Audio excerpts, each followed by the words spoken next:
할렐루야. 오늘은 맥주 감사 주일입니다. 7월 첫 주일 전국 교회가 이제 맥주 감사 주일로 지키는 날인데, 우리가 이제 옛날처럼 농사를 짓는 것도 아니고 특별히 보리 농사를 짓는 것도 아니지만 후반기를 또 감사절기로 시작할 수 있다는 것은 하나님의 특별하신 은혜라고 믿습니다. 예전에는 이 맥주절이 되면 어린 시절에 그 어머니가 준 그 보리를 가지고 교회 가서 이제 예배드리고 그런 기억이 나는데, 요즘 우린 보리하고 별 관계가 없지요. 그죠? 별미로 이제 가끔 보리밥 먹는 그런 정도지, 보리하고 별로 관계가 없지만은, 지금 이제 모세 당시 모세가 세 가지의 절기를 지켜라 그러면서 이제 말한 것 중에 하나가 이제 맥주절이라는 것입니다. 우리가 무엇보다도 살아오면서 또 6개월이 지나가고 또 6개월을 남겨놓고 있는 한 해의 반환점을 지나가면서 우리가 다시 한번 감사라는 팩트를 한번 내 인생에 적용해서 우리 모두가 진짜로 실제로 감사가 회복되는 절기가 되기를 축복합니다. 기독교적 개념으로 보면 감사라는 것은 감사할 일이 있어서 감사하는 것이 아니고, 감사하면 감사할 일을 주시느니라. 이게 이제 기독교. 그러니까 우리가 흔히 생각할 때 이제 감사는 다 자기의 기준이겠지만은, 어떤 사람은 감사할 수 있고 어떤 사람은 또 원망할 수도 있고, 똑같은 상황이지만은 그런 거예요. 하늘에서 비가 내리면 어떤 사람은 좋아하고 어떤 사람은 싫어하고, 날씨가 좋아도 어떤 사람은 좋아하고 또 어떤 사람은 싫어하고. 그래서 한 나라가 세워지고 정권이 바뀐다고 해도 전 국민을 만족해 할 수 있는 그런 정책은 없는 것입니다. 우리가 이 감사라는 것은 다분히 주관적인 선택이고 결단이고 내 결정인 거예요. 그러므로 하나님 앞에서 오늘부터 감사하며 살기로 결심하고 결단하고 결정하시기를 축복합니다. 옆 사람은 인사하겠습니다. 오늘부터 감사하며 살기로 결정합시다.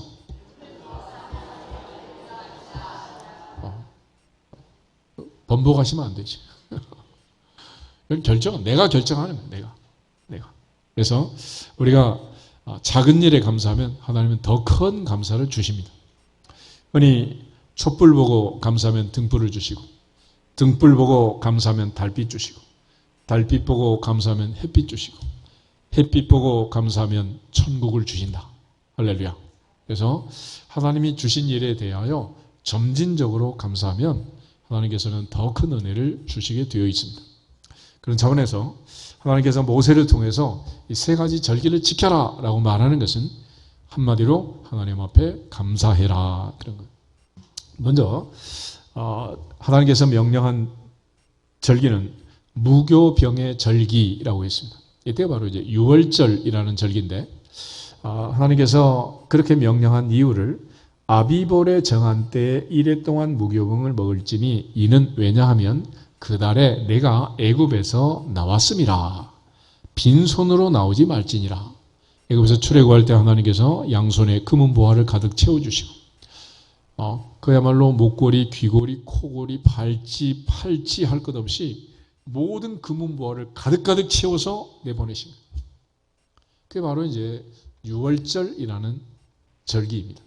근데 그들이 이제 갑자기 탈출했기 때문에 음식을 준비하지 못했어요. 그래서 이제 가루 반죽을 해가지고 갑자기 나온 거죠.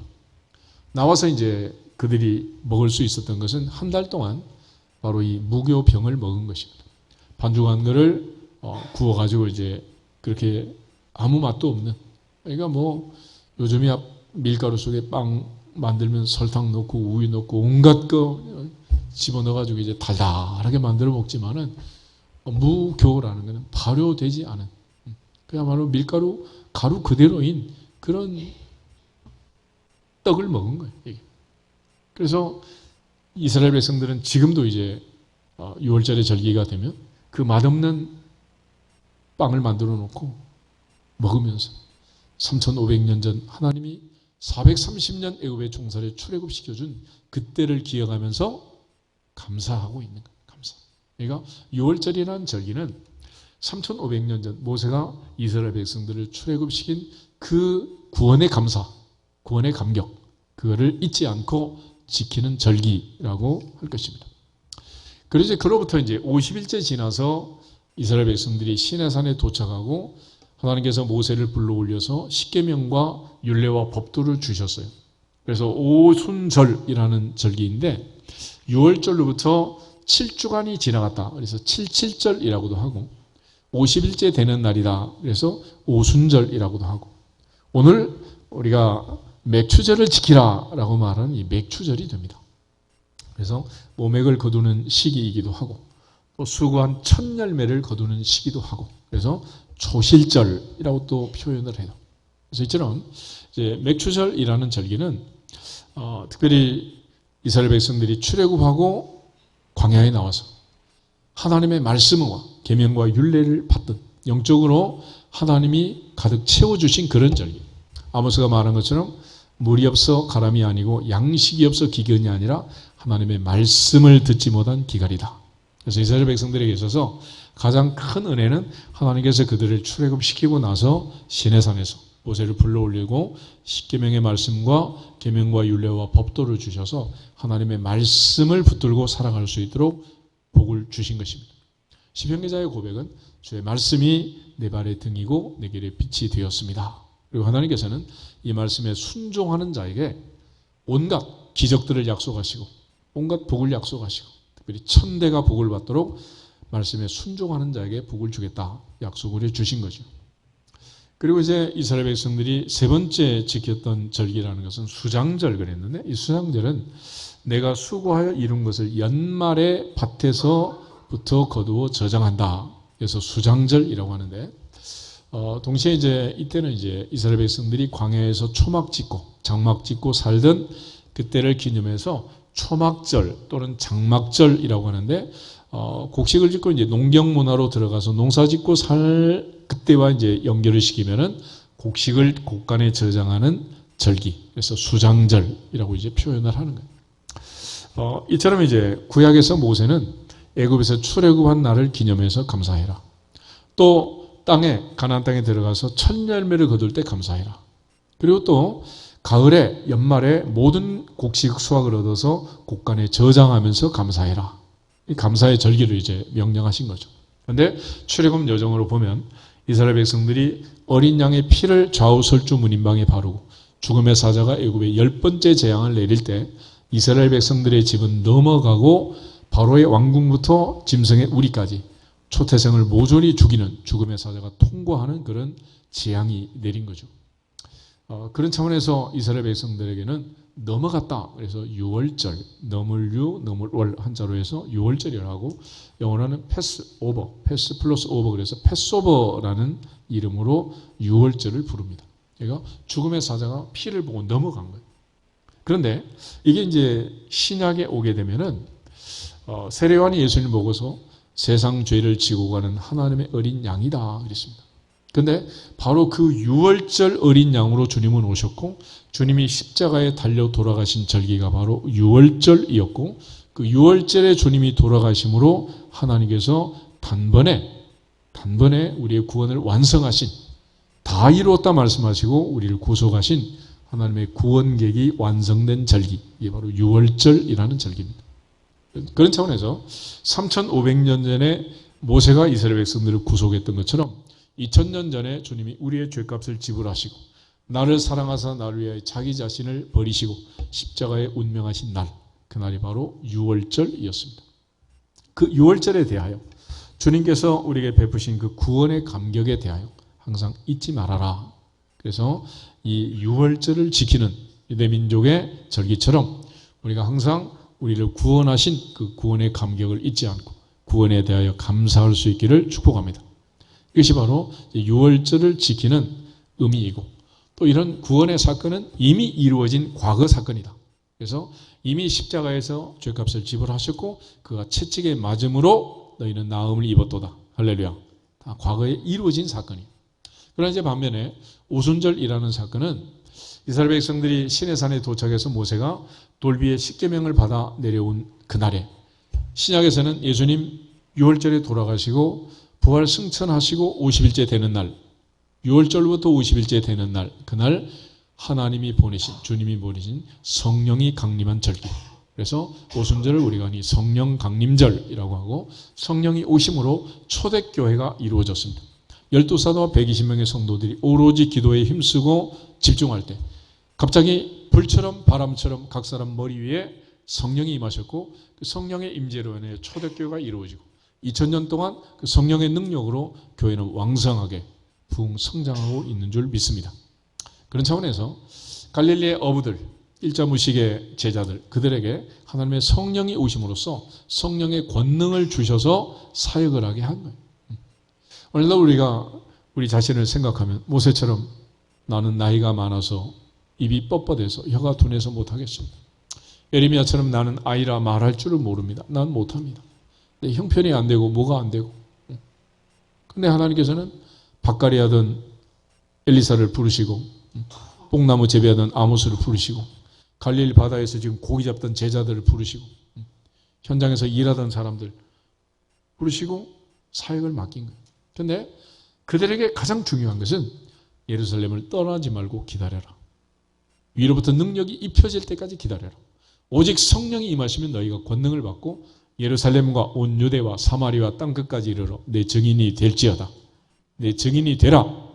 그러므로 우리가 하나님 앞에 교회 앞에 직분을 받고 신앙생활을 할 때 염려할 것은 형편이 안 되는데요. 뭐 이런저런 구설수가 많겠지만 그런 염려는 내려놓고 성령 충만할지어다. 오직 성령으로 충만할지어다. 그러니까 성령 충만을 갈급하고 하나님의 성령이 역사하시면 사울도 바울 되는 것이고 야곱도 이스라엘 되는 것이고 시몬도 베드로 되고 달려갈 길을 마칠 때까지 감당할 수 있는 힘과 능력을 주실 줄로 믿습니다. 우리가 가다가 넘어지고 실족하고 시험에 들었다는 것은 뭐가 떨어졌다? 성령의 충만이 떨어진 거예요. 성령의 충만. 핸드폰에 배터리 나간 것처럼 성령 충만이 떨어지면 그때부터는 인간이 나타날 수밖에 없고 내 죄성이 드러날 수밖에 없고 내 모든 인간적인 게 드러나게 돼. 그러면 이제 좌충우돌 부딪히는 마다 상처받고 상처 주고 이렇게 되는 거예요. 그러나 성령의 기름 부으심과 능력이 충만하면 모든 것을 감싸고 모든 사역을 감당했던 갈릴리 어부들처럼 12제자처럼 120명의 성도들처럼 초대교회를 이루고 오늘까지 우리에게 복음이 증거된 것처럼 우리가 받은 복음 땅끝까지 증거할 수 있게 될 줄로 믿습니다. 그래서 오순절은 항상 현재적인 사건이다. 성령 충만. 언제 성령 충만해야 합니까? 지금. 그래서 지금이 은혜 받을 만한 때고 지금이 구원의 날이다. 그러니까 성령 충만은 과거의 추억이 되면 절대로 안 됩니다. 나도 한때 기도원에서 나도 한때 부흥회 때 나도 한때 젊어서 그거는 아니에요. 그건 아니에요. 항상 성령 충만은 현재적으로 주 앞에 가는 날까지. 할렐루야. 항상 지금 충만해. 지금.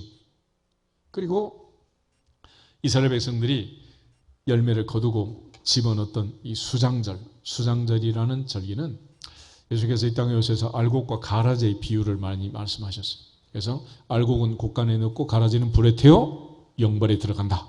이런 엄청난 말씀들을 하셨는데 결국 알곡은 하나님 앞에 바치고 쭉정이는 불에 태우고 이런 추수의 마지막 절기 이게 이제 수장절인데 추수할 때는 들어간 알곡에 대하여 감사하는 거죠. 알곡에 대해서. 그래서 우리가 이 세상을 마치고 영원한 천국에 들어가는 주님이 다시 오시고 재림하면 이제 모든 영적인 농사는 끝나는 것이고 그때 주님이 심판주로 오실 것이고 산자와 죽은 자를 구별하게 될 것이고 우린 영원한 천국에 들어갈 줄로 믿습니다. 그래서 이 수장절, 장막절, 초막절이라는 이 절기는 미래 사건이다. 아직 남아있는 거예요. 그래서 지금 우리가 어떻게 사느냐에 따라서 장차 우리가 영원한 천국에 들어가서 주께 영광을 돌리고 영원토록 왕노릇하는 천국 백성이 되는 새하늘과 새 땅에서 영원하신 하나님의 보좌 앞에서 살아갈 그때를 기념하는 상징하는 미래적 사건이라고 할 것입니다. 그래서 6월절이 과거라면 오순절은 현재고 수장절, 장막절은 미래의 사건이라고 하겠습니다. 이처럼 모세가 정했던 이 절기 이스라엘 백성들에게 빈손으로 나오지 말고 모든 남자는 반드시 1년 3번 절기를 지켜라 그랬습니다. 그럼 여자는 빠지느냐? 남자 나오면 여자는 어떻게 돼? 다 따라다녔어. 그러니까 모든 것을 주도할 때, 특별히 오늘날도 교회 안 나오는 사람은 여자예요, 남자예요? 그러니까 남자가 말을 남자한테 경고를 하는 거예요. 남자한테. 남자 나와라 그러면 가장이니까 다 나오게 되는 거죠. 그래서 반드시 1년 3번 절기를 지키고 잊어버리면 안 된다 그랬는데 3번만 하라는 얘기가 아니고 지금까지 강조했던 건 첫째, 나를 사랑하사 나를 위하여 자기 몸을 버리신 주님의 십자가를 생각하면서 나를 구원하신 그 구원의 감격에 감사할지어다. 또 오순절에 성령을 주시고 아둔하고 미련하고 힘없고 무지한 우리지만은 성령의 능력으로 기름 부심으로 오늘까지 살아올 수 있도록 힘주시고 은혜 주신 성령 충만함을 유지하고 항상 성령의 열매 맺는 주인공들이 될지어다. 항상 성령 충만하고 항상 성령의 열매 맺고 현재적으로 충만하라. 동시에 우리가 들어갈 미래의 천국을 소망하면서 이 땅이 전부가 아니다. 돌아갈 내 본향, 내 고향은 하나님의 나라, 천국이라는 사실을 알고 이 세상에서 삶이 모두가 마무리되고 끝난다면 뭐 이 세상에서 열심히 살다 뭐 죽으면 되겠죠. 그렇지만 우리에게는 한 번 죽는 것은 정해진 일이지만은 그에는 반드시 심판이 있고 새하늘과 새 땅, 천국이 기다린 줄 알고 천국의 소망, 부활의 소망을 가지고 소망 중에 살아갈 수 있기를 주 이름으로 축복합니다. 천국을 주심에 대해서 감사하라는 것. 그런 차원에서 이제 성경적으로 바울이 우리에게 가르쳐주는 이 감사는 하나님의 뜻이었습니다. 데살로니가전서 5장 16절부터 18절에 있는 말씀처럼 항상 기뻐하라, 쉬지 말고 기도하라, 범사에 감사하라. 이것이 그리스도 예수 안에서 너희를 향하신 하나님의 뜻이다. 뜻. 하나님의 뜻이야. 그러니까 기뻐하고 기도하고 감사하는 삶. 이제 6개월이 지나가고 또 새로운 6개월을 시작하면서 이 말씀을 가지고 우리 하나님의 뜻을 이루어갈 수 있기를 주 이름으로 축복합니다.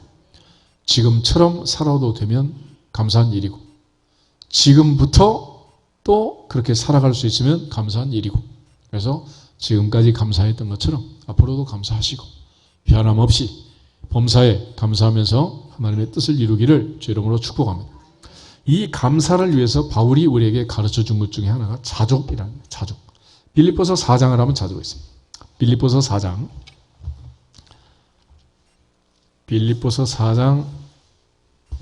11절에서 13절 말씀.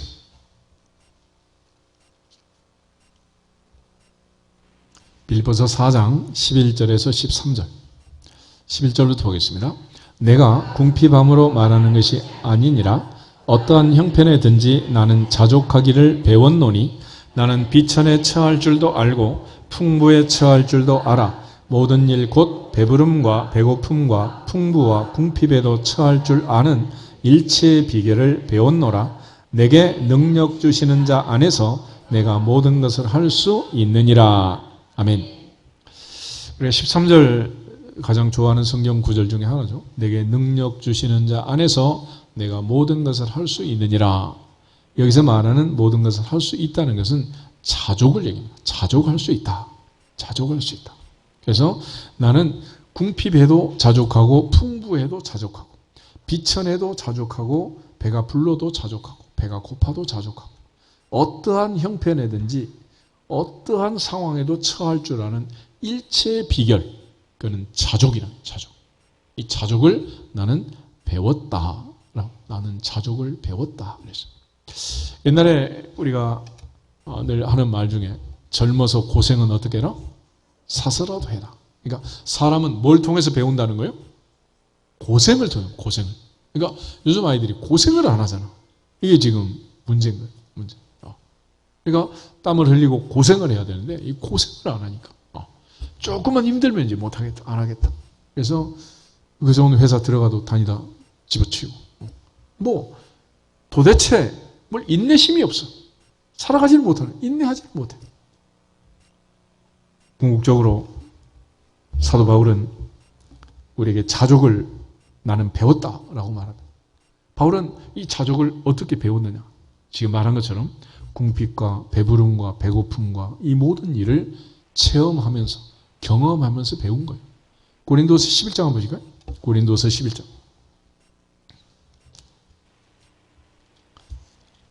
고린도후서 11장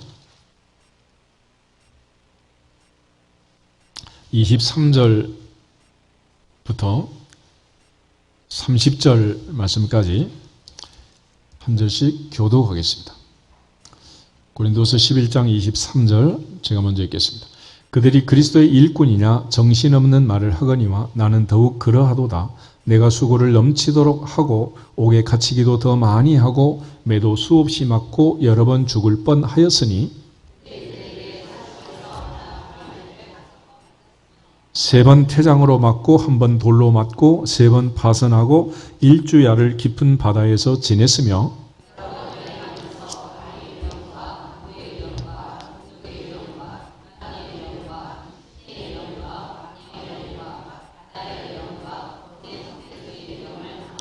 또 수고하며 애쓰고 여러 번 자지 못하고 줄이며 목마르고 여러 번 굶고 춥고 헐벗었노라.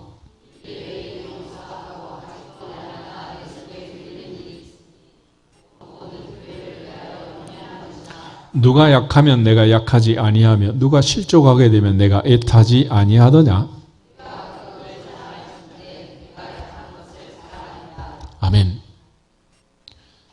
바울이 말하는 이 말은 바울은 31절에서 내가 거짓말은 아니한다. 진짜였다. 팩트다. 실화다. 내가 이렇게 고생을 했다. 그런데 이 고생을 통해서 바울은 뭘 배웠다? 자족을 배웠다. 자족. 하나님께서 이 바울에게 2000년 전 이 많은 훈련을 시키고 그가 자족을 배우고 오늘 우리에게 그 자족을 가르쳐주고 있는 거예요. 하나님 앞에서 우리 모두가 이렇게까지 고생할 필요는 없잖아요. 그렇지만 오늘은 하나님 앞에서 바울이 강조한 것처럼 자족하기로 감사하기로 결심하고 결정하는 시간이 되기를 축복합니다. 결국 우리가 자족하면 되는 거예요. 내가 어떤 형편인지 자족한다. 그래서 아굴이라는 사람은 잠언 30장에 가면 바울과 비교하면 수준이 한참 떨어지는데 아굴은 2가지 기도 제목이 있었습니다. 하나는 거짓과 허탄을 내게 멀리하시고 사탄의 유혹과 미혹에 빠지지 않도록 거짓과 교만한 그 사탄이 내 인생에 개입하고 접촉하지 못하도록 막아주시옵소서. 2번째는 물질적으로 나는 적당하게 해주세요. 너무 배가 불러도 안 되고 배가 고파도 안 되고 하나님이 나를 아시지 않습니까? 적당하게 해주세요. 그래서 왜냐하면 나는 너무 배가 부르면 하나님이 누구냐 모른다. 그리고 교회도 안 나오고 교회로 돌아다닐 사람이니까 그렇게 하지 마시고 또 너무 배가 고프고 힘들면 하나님을 원망하고 비난하고 또 그렇게 살아갈 테니까 나는 너무 부자도 말고 가난하게도 말고 적당하게 해주세요. 그런 거예요. 우리가 불면증이라는 병이 있잖아요. 불면증은 잠 못 자는 병인데요. 물론 카페인을 너무 마셔가지고 이게 뭐 말초신경을 자극해서 말똥 소똥거리고 잠이 안 올 수도 있지만 그거 아니고 너무 힘들고 고통스러우면 잠을 못 자잖아요. 그죠? 그러니까 다이어트 방법이 5만 가지라는데 5만 가지가 다 안 통하는데 마지막 통하는 게 고민 다이어트 그러잖아요. 잠 못 자고 밥 못 먹고 그러면 안 빠지는 사람이 어디 있겠어요? 다 빠지지. 그런데 또 하나 너무 하나님이 복을 주셔가지고 아들, 딸을 키우는데 막 수능 시험 치면 막 전국 수석 막 한 문제도 안 틀리고 막 사상 초유의 만점 막 이렇게 사법고시 의사고시다 막 수석 막 이러고 잠이 오겠어요? 잠이 오겠냐고 이게. 그래서 너무 기쁜 일이 있어도 너무 힘든 일이 있어도 사람은 평정심을 상실하게 돼 있어요. 바울이 말하는 자족은 하나님 앞에 감사하는 거죠. 그래서 야고보 말한 것처럼 고난 중에는 기도하고 즐거움 중에는 찬송하고 너희 중에 고난 당하는 자가 있느냐 저는 기도할 것이요 너희 중에 즐거워하는 자가 있느냐 저는 찬송할지니라.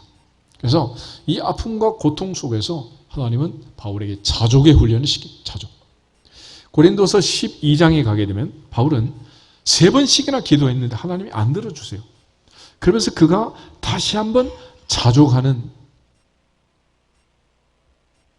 사례를 증언합니다. 10절부터 7절부터 고린도서 12장 7절부터 10절 말씀 우리 같이 한번 읽겠습니다.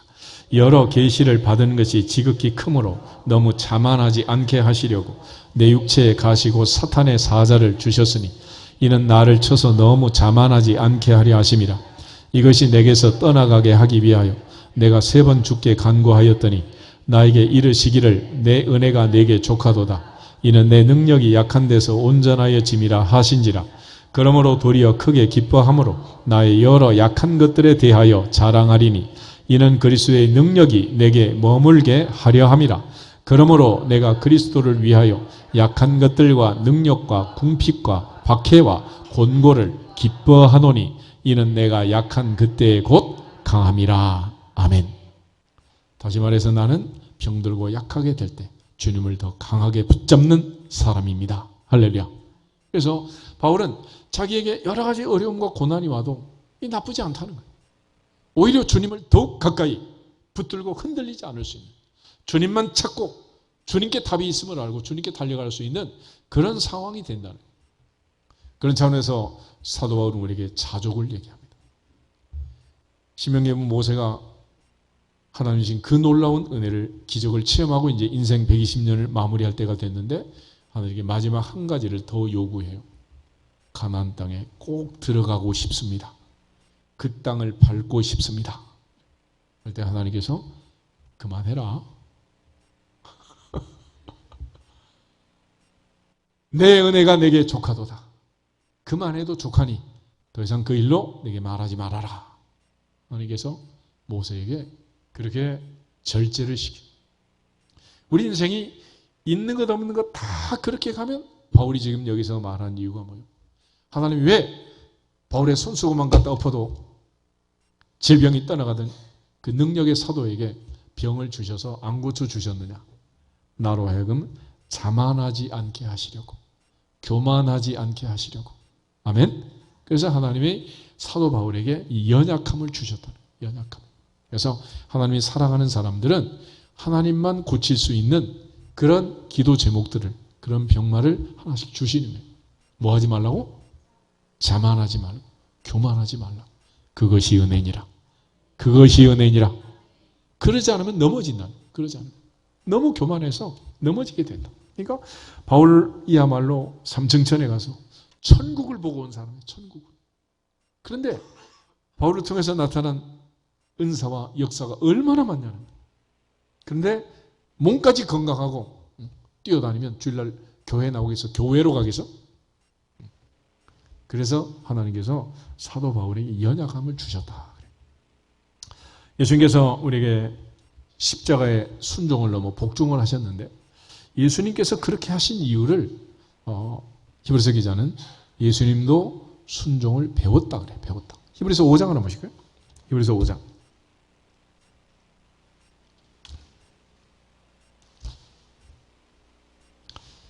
(7절부터) (10절을) 보겠습니다. 히브리서 5장 7절에서 10절. 히브리서 5장 7절. 그는 육체에 계실 때에 자기를 죽음에서 능히 구원하실 이에게 심한 통곡과 눈물로 간구와 소원을 올렸고 그의 경건하심으로 말미암아 들으심을 얻었느니라. 그가 아들이시면서도 받으신 고난으로 순종함을 배워서 온전하게 되셨은즉 자기에게 순종하는 모든 자에게 영원한 구원의 근원이 되시고 하나님께 멜기세덱의 반차를 따른 대제사장이라 칭하심을 받으셨느니라. 아멘. 그 중에 8절 보면 아들이기 때문에 순종했다 그렇게 되어 있지 않고 그가 아들이시면서도 받으신 고난으로 순종을 어떻게 했다? 배웠다. 무엇을 통해 순종을 배웠다? 고난을 통해서. 고난을 통해서. 예수님께서 이 땅에 오셔서 태어나자마자부터 피난 생활을 했잖아요. 헤롯이 2살 밑에 아이를 모조리 죽여라. 그래서 그 밤에 천사의 지시를 받아 핏덩이가 애굽으로 피난을 갔고 십자가에 죽기까지 주님은 고난의 길을 가셨고 마지막 십자가의 고난으로 임무를 마무리하셨습니다. 사무엘이 사울에게 했던 말처럼 순종이 뭐보다 낫다? 제사보다 낫다. 그러나 그 순종은 아무나 하는 게 아니라 고생을 해봐야지. 고난을 당해야 비로소 순종하게 된다는 것입니다. 그런 차원에서 이제 그리스도의 고난이라는 것은 하나님 앞에 범사에 자족하는 것입니다. 우리에게 어떤 형편이 있었든지 지난 6개월 어떻게 살아왔든지 자족하고 감사할 수 있기를 주님의 이름으로 축복합니다. 디모데전서 6장을 한번 더 보겠습니다. 디모데전서 6장을 보면 바울은 디모데에게 자족의 유익과 자족하지 못하는 반대의 급부, 자족하지 못하는 그 결말에 대해서 설명을 하는데 먼저 6절에서 8절을 보겠습니다. 6절. 그러나 자족하는 마음이 있으면 경건은 큰 이익이 되느니라. 우리가 세상에 아무것도 가지고 온 것이 없음에 또한 아무것도 가지고 가지 못하리니 우리가 먹을 것과 입을 것이 있은즉 족한 줄로 알 것이니라. 아멘. 자족하는 마음이 있으면 경건은 큰 이익이 된다. 그렇습니다. 자족은 누가 하는 거예요? 내가 하는 거예요. 내 스스로. 셀프 하는 거예요. 셀프 서피션트, 셀프 컨텐트. 스스로 만족하고 스스로 충만하다고 생각하는 거예요. 그래서 여호와는 나의 목자시니 내게 부족함이 없으리로다. 다윗의 고백은 자족을 고백하는 거예요. 하박국이 우리의 양이 없고 외양간에 송아지가 없고 감람나무 무화과는 포도나무에 소출이 없을지라도 나는 여호와로 인하여 기뻐하고 나의 구원의 하나님으로 인하여 즐거워하리로다. 그것이 자족입니다. 자족. 하나님 때문에 자족하고 만족하는. 그래서 바울은 먹을 것, 입을 것이 있으면 어떻게 해라? 족한 줄로 알고 자족해라. 더 이상 욕심 부리지 말고 더 이상 탐심을 가지면 안 된다. 이유는 우리가 세상에 아무것도 가지고 온 것이 없음에 아무것도 가지고 가지 못한다 그랬습니다. 못해서 우리가 태어날 때 핏덩이가 태어난 거 아니에요. 그리고 오늘까지 우리가 내 힘으로 살아온 것처럼 이렇게 막 앉아있지만은 그러나 하나님의 그 사랑, 주님의 은혜가 아니면 우리가 어떻게 살아있었겠어요? 요즘 뉴스를 보면 막 숨을 못 쉬겠더라고. 뭐 어린 애들을 뭐 어떻게 내팽개치고 뭐 애들이 장기 기증을 하고 세상을 떠나고 애들이 뭐 미라가 돼가지고 뭐 그렇게 도대체 이게 무슨 얘기인지 여러분 생각해 보세요. 여러분이 모두 다 똑같이 그렇게 핏덩이로 태어나서 마지막 갈 때는 수의를 입고 가시는데 수의는 주머니가 없어요. 금반지 하나 못 가져가요. 아무것도 가져갈 게 없어. 그런데 지금까지 살아있는 것은 그 옛날 누군가가 할머니, 할아버지, 아버지, 어머니, 이모, 고모, 삼촌 나를 사랑한 결과 존재한 거 아니겠어요? 나를 사랑하고 내 생명을 보존해 준 나를 사랑한 사람이 없으면 나는 있다 없다? 있다 없다? 없는 거예요. 그렇잖아. 그래서 들짐승도 날짐승도 산새도 들새도 다 자기 새끼를 사랑하고 보호해서 종족 보존을 하는 거 아닙니까? 요즘 뭐 산책하다 보면 날파리도 그렇게 많던데 날파리도 자기 새끼는 사랑하니까 생육하고 번성한 거 아니겠냐고. 그래서 우리가 하나님 앞에서 살아가면서 감사하는 건 뭐냐? 자족하는 거예요. 자족. 아멘? 현재 상태에 대해 감사하고 자족하시기를 축복합니다. 불만을 얘기하자면 끝이 없는 거예요. 끝이 없어요. 아무리 채워줘도 인간은 만족시킬 수가 없는 것입니다. 만족시킬 수가 없어요. 그러므로 만족은 누구만 할 수 있다? 내 스스로 할 수 있다. 그러니까 만족의, 자족의 키는, 열쇠는 누구한테 있느냐? 나한테 있는 거예요. 나한테. 그러니까 어떤 상황이 중요한 게 아니라 내가 만족하면 있어도 감사, 없어도 감사, 올라가도 감사, 내려가도 감사, 건강해도 감사, 병들어도 감사. 할렐루야. 이게 다 나에게 달린 문제라는 것입니다. 그래서 자족하지 못하면 어떻게 되느냐? 9절, 10절 두 절 한번 더 보겠습니다. 디모데전서 6장 9절, 10절. 디모데전서 6장 9절. 부하려는 자들은 시험과 올무와 여러 가지 어리석고 해로운 욕심에 떨어지나니 곧 사람으로 파멸과 멸망에 빠지게 하는 것이라. 돈을 사랑함이 일만하게 뿌리가 되나니 이것을 탐내는 자들은 미혹을 받아 믿음에서 떠나 많은 근심으로써 자기를 찔렀도다. 아멘. 결국은 마지막에 누구를 찌른다? 나를 찌른. 그래서 돈이 일만하게 뿌리라 그러지 않았습니다. 돈을 사랑함, 부하려는 욕심, 탐심, 그것이 문제랍니다. 그래서 돈을 사랑하는 욕심과 탐심, 여러 가지 어리석고 해로운 욕심, 탐심, 그것은 마침내 자기를 찌르는, 자기를. 예수님을 은 30에 팔았던 가룟 유다는 마침내 누구를 찔렀습니까? 자기를 찔렀어요. 자기를. 오늘날 하나님 앞에서 자족하지 못하면 결국 그렇게 된다는 거예요.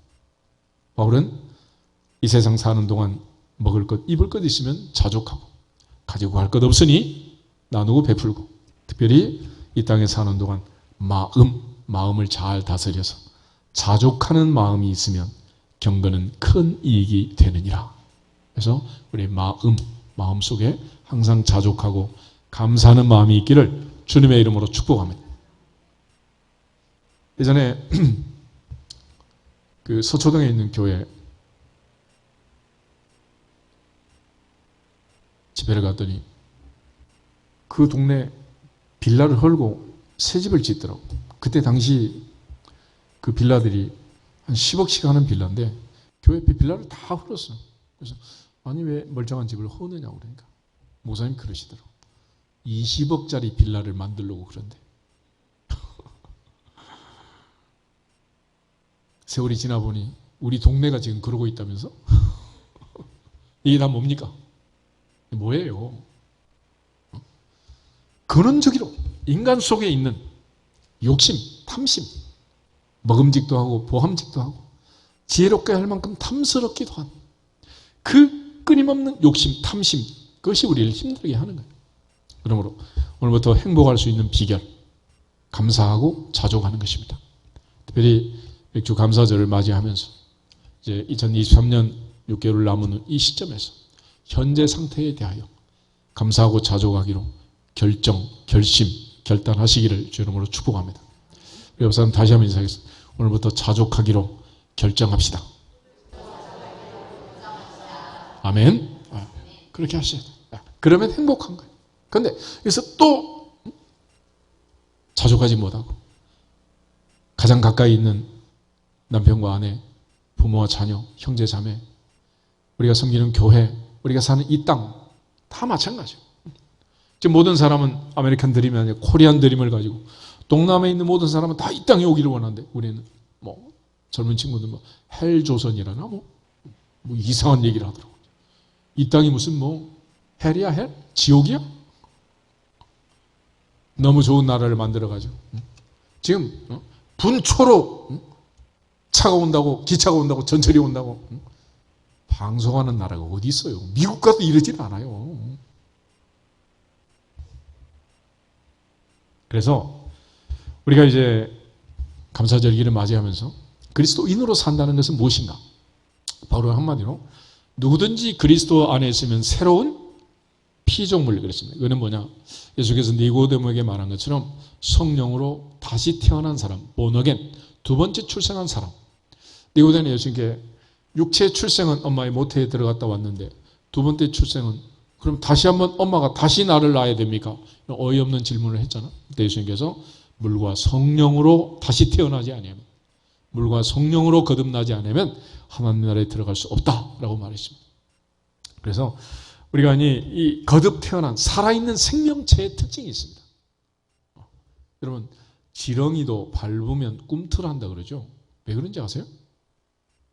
살아있으니까. 죽은 지렁이는 꿈틀한다 안 한다? 안 해요. 살아있는 생명, 예수의 생명이 들어간 사람들이 꿈틀거리는 증거가 있대. 첫 번째가 뭐냐?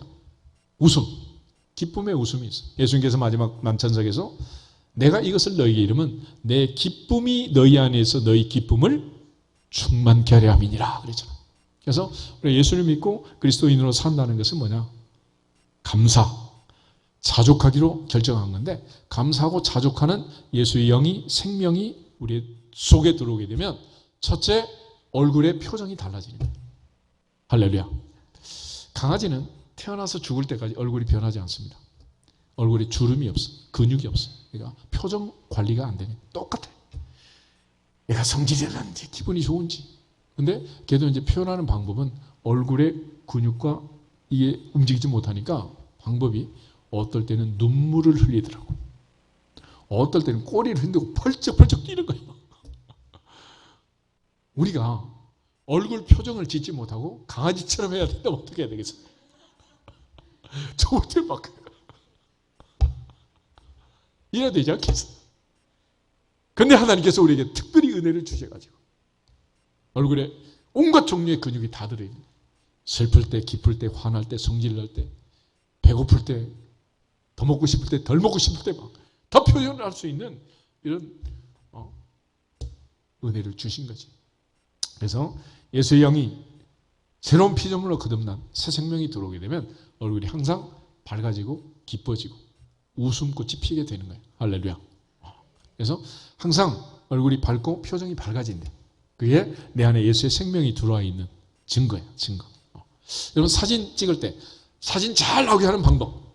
제일 비싼 카메라를 산다. 맨 앞자리에 앉는다. 뭐 이런 거 아니고 웃는 거야. 이를 살짝 드러내고 웃으면 그보다 더 잘 나온 사진은 없어요. 그런 사진이 없어. 모든 사람을 기쁘게. 할렐루야. 그래서 모두가 다 항상 하나님 앞에서 웃고 기뻐하는, 항상 기뻐하라. 그것이 하나님의 뜻이니라. 아멘. 하나님의 뜻을 이루어 드리기를 축복합니다. 며느리가 제일 무서워하는 시어머니 얼굴이 있대. 그게 뭐냐? 안 그래도 주름이 저거 무서운데 전기세 아낀다고 안방에 앉아가지고 밥 먹으세요 그러면 텔레비 보고 있으면 텔레비 불빛이 비쳐가지고 기겁을 한대. 기겁을. 그렇지만 아무리 태백산맥 같은 주름살을 가지고 있어도 하회탈처럼 웃는 할머니, 웃는 할아버지는 할렐루야 너무 이쁜 거야. 아멘. 두 번째는 공감이래. 공감. 아이들이 보통 선을 보잖아요. 처음에는 뭐 무조건 이쁜 여자 그런데 만나보면 그러지가 않는데 어떤 사람한테 마음이 끌리느냐. 공감하는 상대. 내가 얘기할 때 박수 쳐주고 맞장구 쳐주고 그래 네 말이 맞다. 그렇지. 맞아. 그러니까 공감할 줄 아는 이런 사람들이 서로 행복하게 잘 산다는 거예요. 그런데 밥을 해줘도 맛있다는 말도 없고 싫다는 말도 없고 도대체 반응이 없어요. 어떻게 되겠어요? 말씀을 전하고 들을 때 똑같아요. 그냥 석고상을 해가지고 그냥 한 번 더 그냥 그리고 벽에다 대고 목사님 설교해라 이렇게 하시면 아니 되옵니다. 그렇죠? 공감에 공감. 그래서 아무리 인상이 안 좋은 할머니 할아버지도 아들한테는 막 땀든 성질 내지만 손자 태어나면 다 웃어. 폰을 보면 이제 손자 사진밖에 없더라고. 그런데 공감할 때 공감. 공감력이 떨어지면 이게 안 되는 거죠. 시대에 대해서도 상황에 대해서도 어디 여행을 가든 뭐를 하든 좋다. 원더풀. 좋다는 표정을 할 줄 알아야지. 아무리 좋은 곳에 데려가도 이 여름에 더운데 땀나게 말해 왜 여기 데려왔느냐 이러면서 짜증을 내고 이러시면 안 되는 거예요. 공감력이 떨어지면 이게 안 되는 거죠. 그런데 주님의 은혜가 내 안에 임하고 생명의 말씀이 들어오면 공감하게 되는 거예요. 역지사지하고 이해하고 용납하게 됩니다. 아멘. 이게 이제 사람이 달라지는. 그리고 세 번째가 마지막이 감사예요. 감사. 그러니까 마지막 결론은 뭐냐? 감사하게 되는 거야. 그러니까 예수 생명이 내 안에 들어오면 감사하는 거죠.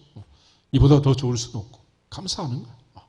그러니까 우리가 어떤 상황에 처하든지 항상 감사하고 범사에 감사하고 변함없이 감사하고 그것이 가장 중요한 그리스도인의 특징입니다. 그런 차원에서 복음이 전파되는 모든 나라에 가장 많이 쓰는 말은 땡큐, 감사합니다. 기분 나쁘면 노 땡큐. 하여튼 땡큐야, 땡큐. 그러니까 감사하는 것이. 감사가 떠나가 버리면 그때는 이제 마침표. 장례식 치르는 것입니다. 그렇지 않겠어요? 그래서 우리는 장례식을 치르면서도 감사, 천국의 소망을 가지고 감사, 할렐루야, 감사합니다. 이 시간 우리가 하나님 앞에 감사하는 절기를 지금 지키고 있는데, 이 감사가 표현되는 게 뭐냐? 그게 예배라는 것입니다. 감사가 하나님 앞에 표현되는 게 예배야. 예배는 네 가지 요소가 있는데, 찬양이 있고, 기도가 있고, 말씀이 있고, 봉헌이 있습니다. 이걸 통해서 하나님 앞에 감사합니다라고 표현하는 거예요. 감사합니다. 할렐루야.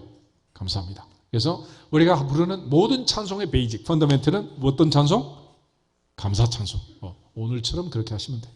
아멘? 감사 찬송을 해야지 다른 거 하면 안 돼. 다른 거. 감사. 그 다음에 기도도 무슨 기도해야 돼? 살려주세요, 더 많이 주세요, 뭐 이런 거 하지 말고 무슨 기도? 감사 기도. 그럼 하나님께서 더해 주시는. 봉헌할 때도 무슨 헌금? 감사 헌금이지 뭐. 감사 헌금. 그럼 하나님 주시는 거예요. 또 하나님께서는 우리에게 말씀을 주시고, 또 우리가 말씀을 듣고 하나님의 뜻을 깨닫고 순종하면 하나님 기뻐하시고 천대가 만대가 복을 받도록 거기에 또 모든 복을 걸어 놓으셨잖아요. 그래서 하나님께서는 받으시기만 하는 게 아니에요.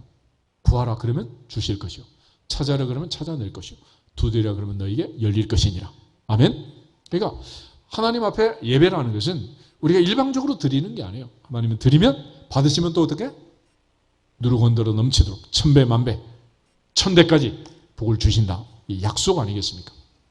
그런 차원에서 같이 한번 더 따라하겠습니다. 마음을 다하여 찬송합시다. 목숨을 다하여 기도합시다. 뜻을 다하여 말씀을 들읍시다. 힘을 다하여 봉헌합시다. 한마디로 하면 하나님을 사랑합니다 라고 고백하는 거예요. 하나님을 사랑하는 사람은 마음을 다해서 찬송하는 거예요. 목숨을 다해서 기도하는 거고, 뜻을 다해서 말씀을 듣는 거예요. 힘을 다해서 봉헌하는 거고. 예를 들어 청춘 남녀가 만나가지고 추운 겨울에 벤치에 앉아가지고 둘이 얘기하고 앉아있어. 몰래 카메라 해가지고 한번 들어봐. 무슨 얘기야? 할머니 들어보면 아무데도 씨잘데기 없는 소리 하고 있대. 그게 좋다고 그 추운 겨울에 앉아있어. 뭐 하는 거예요? 둘이 사랑한다고 그러고 있는 거야. 사랑한다고. 그러니까 사랑은 마음인 거지 내용과 장소와 이런 거 아무 관계가 없는 거예요. 그러므로 우리 하나님께 예배할 때 어떤 마음으로? 하나님이 우리를 사랑하신 것처럼 우리도 하나님 사랑합니다. 그런 마음으로 예배를 드리는 거예요. 그러니까 감사는 사랑으로 표현되고 그 사랑은 예배로 표현되는 것입니다. 그래서 예배를 통해서 하나님을 사랑합니다. 나의 힘이 되신 내 여호와여 내가 주님을 사랑합니다. 고백하는 것이고, 또 하나님께서 나를 사랑하심을 믿고 확신하는 거예요. 아멘. 그래서 우리가 흔히 만남을 통해서 확인하는 건 뭐냐? 사랑을 확인하는. 자식들이 부모를 만나고 손자 손녀가 할머니 할아버지 만나면서 내가 사랑받고 있구나 라는 그런 안정감 내지는 충만함, 이런 것들로 살아가는 게 인생 아니겠습니까? 그런 차원에서 우리의 감사는 예배로 나타나게 되고, 예배는 사랑으로 표현되는, 사랑으로. 예수님께서 우리에게 말씀하신 것은 첫째는 하나님 사랑, 둘째는 이웃 사랑, 마지막은 내가 너희를 사랑한 같이 너희가 어떻게 해라? 서로 사랑해라. 할렐루야. 이 세 계명인 거죠. 그런데 이처럼 하나님 앞에 감사하고 또 힘을 다해서 예배드리고 또 우리가 사랑을 충만하게 느끼면 그 다음 단계가 뭐냐? 목숨을 거는 거예요. 그걸 순종을 넘어 복종하는 거죠. 그러니까 내가 진짜로 사랑하면 그때부터는 계산기 필요 있어요, 없어요? 계산기 버리고 그때부터는 이제 가족 공동체, 경제 공동체, 모든 면에 이제 공동체가 되는 것이.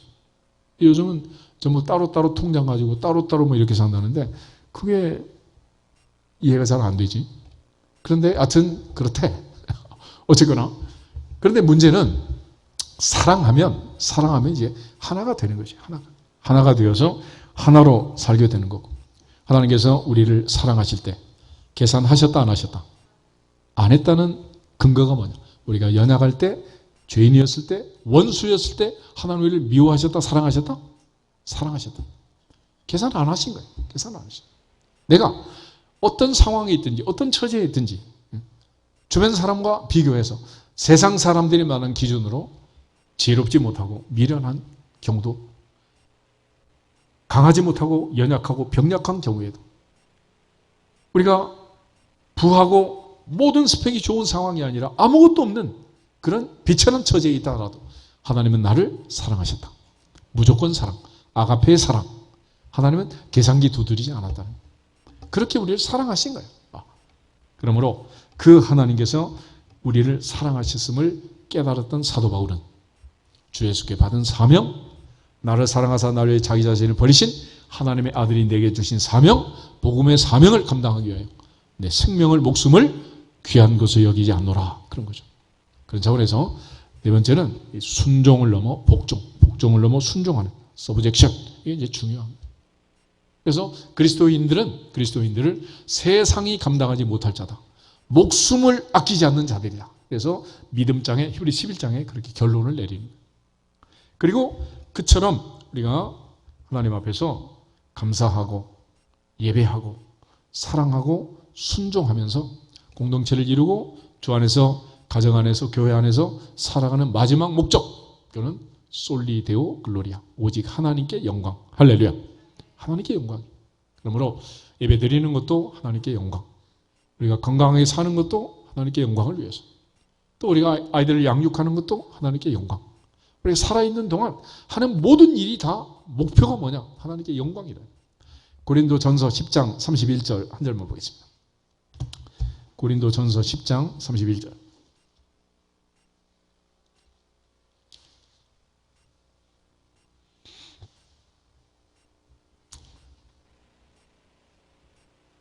가지겠습니다. 고린도전서 10장 31절. 그런즉 너희가 먹든지 마시든지 무엇을 하든지 다 하나님의 영광을 위하여 하라. 아멘. 다시 말해서 영광이 되면 하고 영광이 안 되면 하지 말아라. 하지 말아라. 그러니까 찬송을 할까 말까 고민이 되면 이 말씀을 기억하시고, 영광이 될 것 같으면 하고 아니면 하지 말고, 교회를 가기 싫으면 갈까 말까 고민하다가 이 구절을 딱 생각하고 영광이 될 것 같으면 교회를 가고 안 될 것 같으면 교회로 가고 기준은 항상 하나님께 영광이에요. 할렐루야. 오늘부터 이 말씀을 따라서 우리 모두가 다시 한번 남은 6개월도 하나님께 영광을 돌리며 감사와 자족이 넘치는 복된 삶이 되기를 주님의 이름으로 축복합니다. 다시 한번 인사하고 기도하겠습니다. 자족하기로 결정합시다. 감사하기로 결정합시다.